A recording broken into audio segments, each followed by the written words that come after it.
ইংরেজি জানেন, বলতে পারেন, কিন্তু বলার সময় মুখে জড়তা চলে আসে, মুখে আটকে যান, ভয় পান।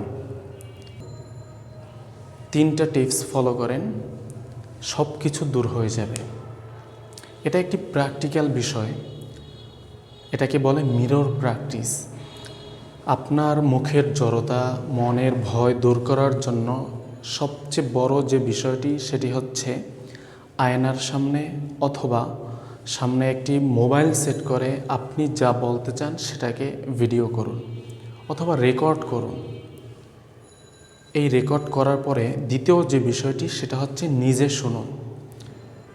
নিজে শোনার পরে দেখবেন যে স্থানগুলোয় আপনার ভুল হচ্ছে, মুখে জড়তা আসছে, শব্দের উচ্চারণ সঠিক হচ্ছে না, কোনো জায়গার থেকে ভুলে যাচ্ছেন, সেগুলোকে রিপিট করুন। সেই ভুলগুলো শুধরে নিন। এরপরে তৃতীয় যে বিষয়টি সেটা হচ্ছে ভুলগুলোর স্থানে ইমপ্রুভ করার চেষ্টা করুন। এই 3টি কাজ করুন, আপনার মুখের জড়তা দূর হয়ে যাবে।